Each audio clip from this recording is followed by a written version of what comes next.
Welcome to another deep dive. Today, we're plunging into a topic that, well, for many of us, it feels like this subtle, almost invisible pressure. It's like a pervasive haze, a whisper suggesting what you should want, how you should feel, especially about relationships. Right. And this haze, it often seems to promise this clear path, like to adult milestones, a finish line where everything just falls into place. Exactly. But what if that haze is actually obscuring a much clearer sky that's already there? Precisely. That's exactly what we're going to explore today.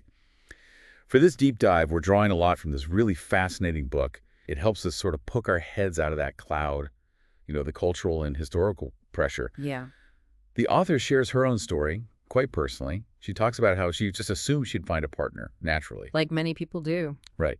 But then time goes on, and she realizes she hadn't really asked herself the deep questions about her own values, her life goals, which led to this feeling of a weird clock ticking and, well, feeling kind of down about being single. I get that. So our mission today really is to unpack this societal haze and explore how you can cultivate that inner validation, build a fulfilling life, whatever your relationship status. Okay, so let's start unpacking that. How does this haze actually operate, especially through these common beliefs about partnership, marriage? Well, if you look back culturally, narratives like fairy tales, they've shaped our hopes for so long. Ones we grew up with. Exactly. Fairy tale experts point out these stories, some going back to 17th century fables. They subtly taught us what to wish for.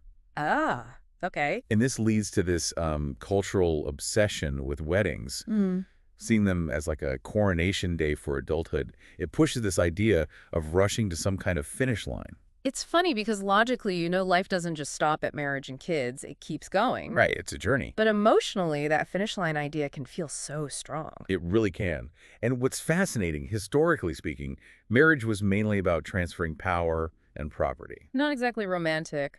Not primarily, no. And this history, it really shaped our modern ideas, even though we don't always realize it. It reminds us that marriage for romantic love, that's actually quite recent. Can you give an example? Sure. Like King Zimrilim of Mari.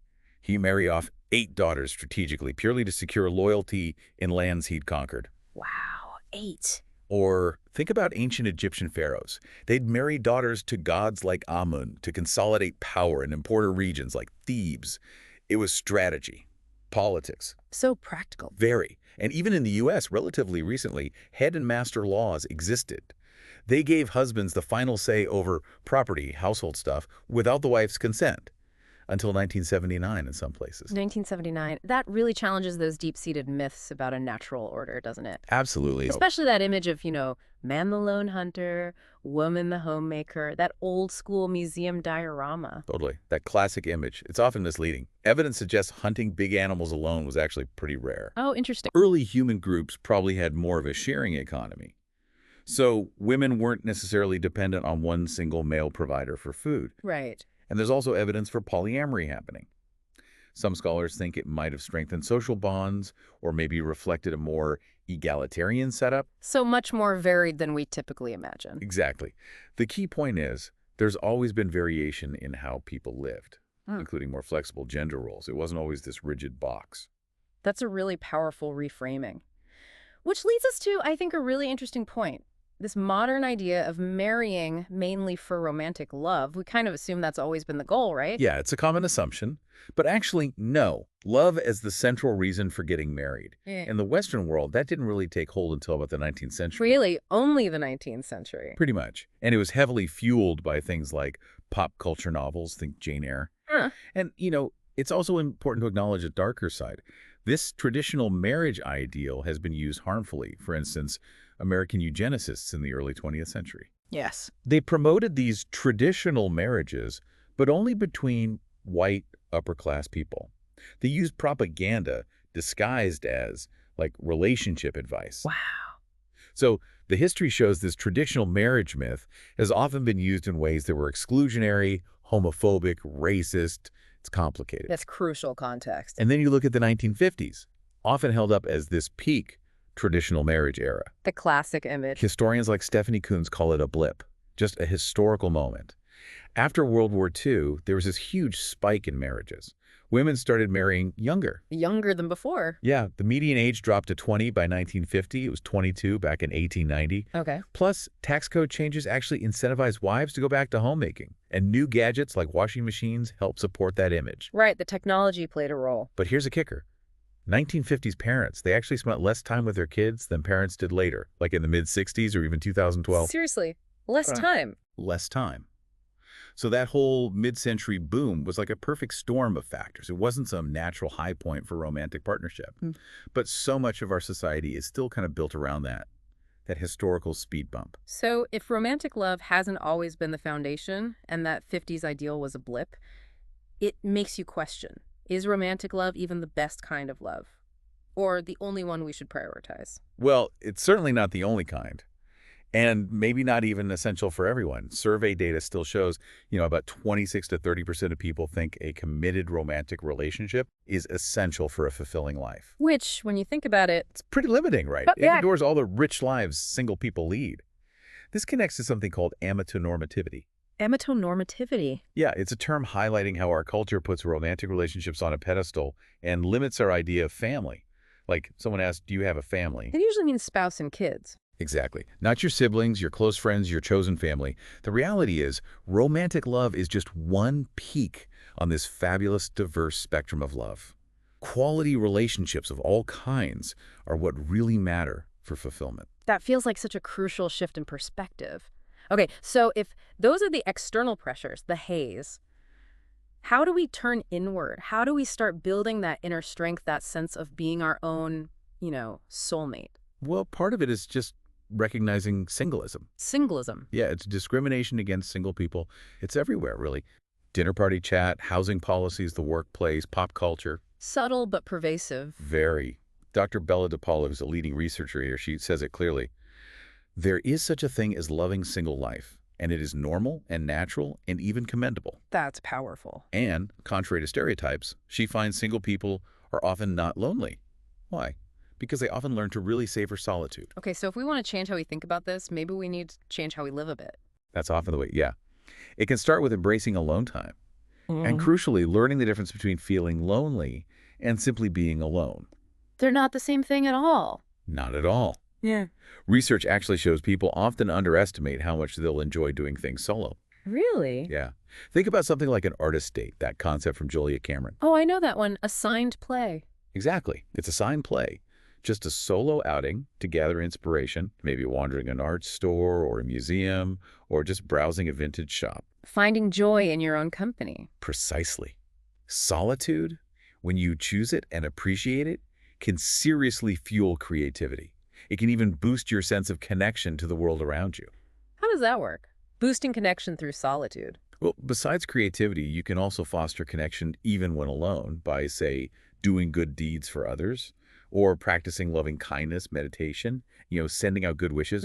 Those practices can create these sort of invisible strings of connection. They leave you feeling calmer, more connected, even on your own. And a really simple, powerful tool, I always think, is keeping a gratitude list. Just focusing on the good things. Even tiny daily joys. It makes a difference. Absolutely. Huge difference. But even with these tools, our minds can still get stuck, overthinking negative loops. Like that haze just clouds your inner vision again.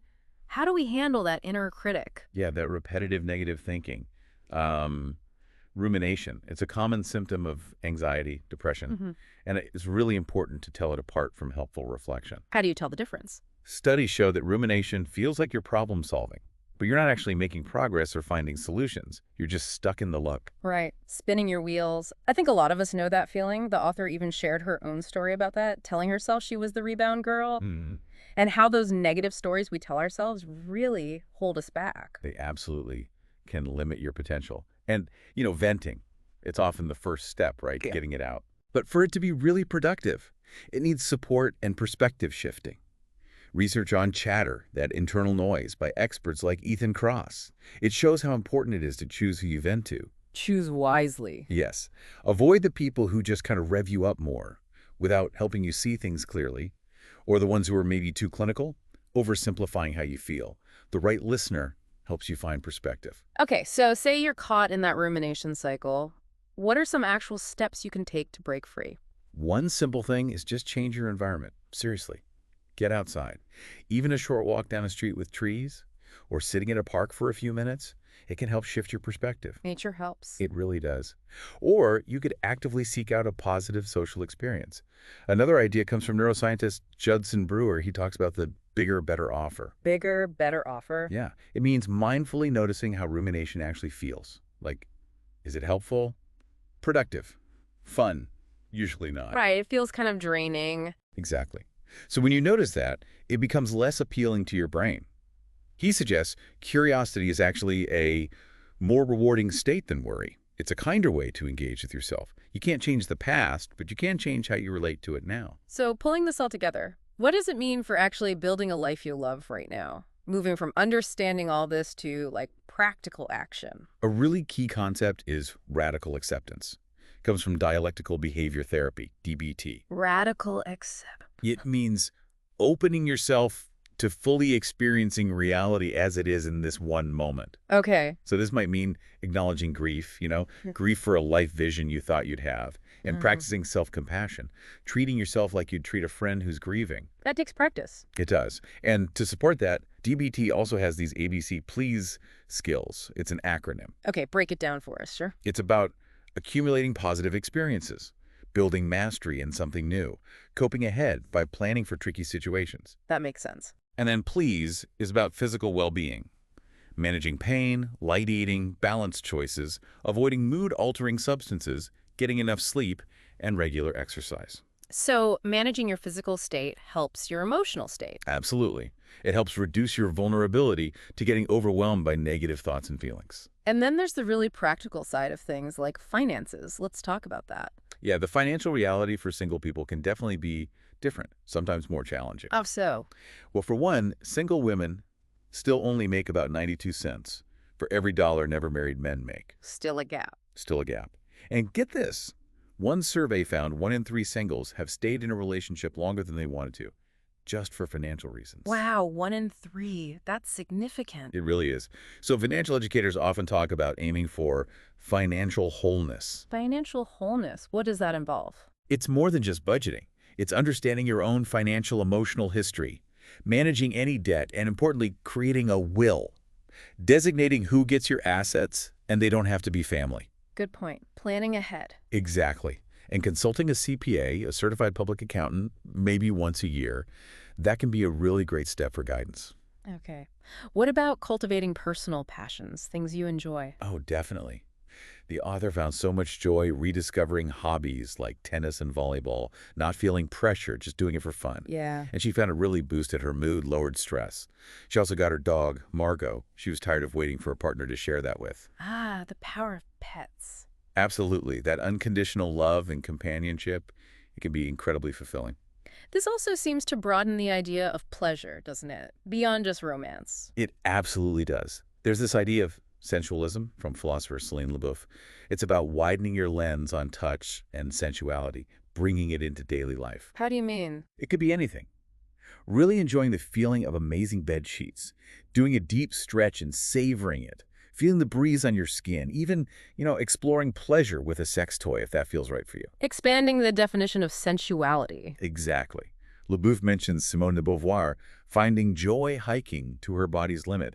That's a different way of living the body, finding pleasure in physical exertion, self-awareness, not just through someone else. Ultimately, then, it sounds like it comes down to defining your own path, really focusing on your core values. Yeah, that question, where do you want to be in 5 years?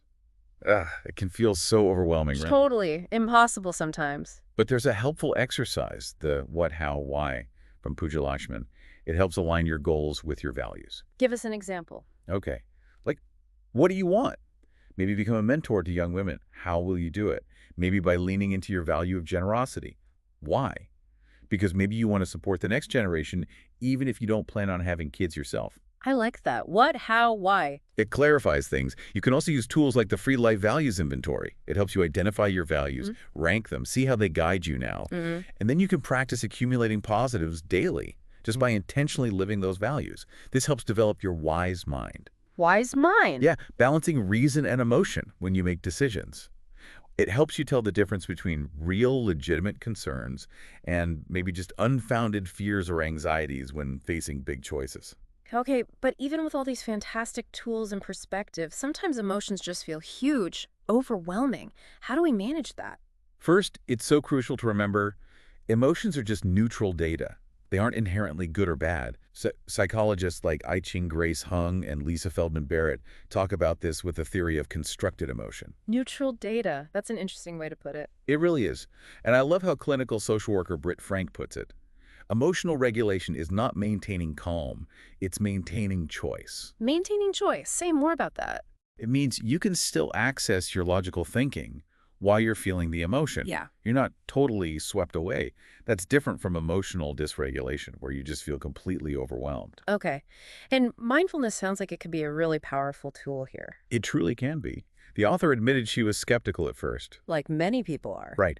But she found it really brought more ease and balance into her life over time.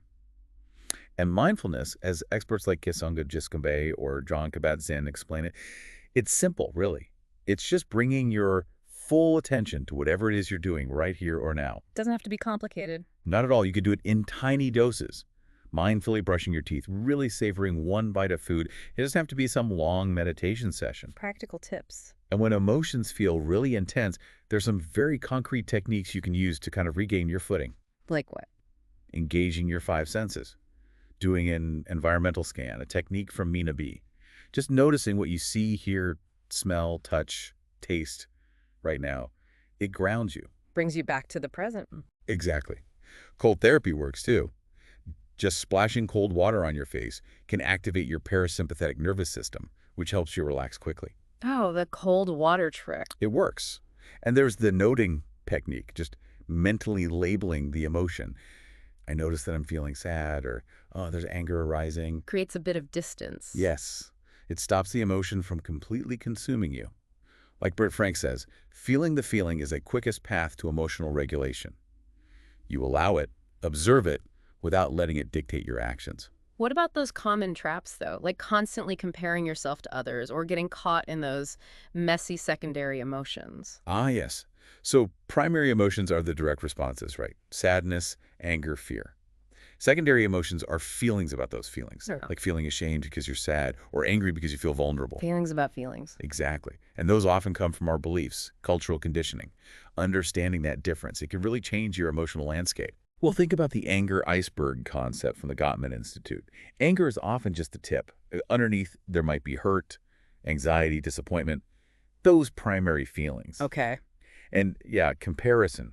Comparison is the thief of joy, right? It's a cliche because it's true. You can try to reroute that envy. Focus on your own stuff, your own accomplishments. Remember, someone else's success doesn't take away from yours. It's not zero-sum. Reroute the envy. I like that. It's also helpful to know about near enemies Near enemies. Of what? of positive states. For example, true equanimity or balance. Its near enemy is indifference. They look similar, but they're not the same. Compassion's near enemy is pity. Ah, subtle but important distinction. Very. Recognizing these in yourself and maybe in others can lead to better emotional responses, more genuine connection. Think of it like a snow globe. Okay. When your emotions are intense, it's like the globe is shaken up. All the glitter obscures your view, right? You Yeah. can't see clearly. But if you let it sit, give it time and stillness, the glitter settles. Yeah. And with that settling, that's when the clarity comes. That's a great analogy. Okay, finally, let's shift to something that's maybe underestimated but so vital. Friendships and community. Oh, absolutely crucial, and often pushed aside in our culture's focus on romance. Right.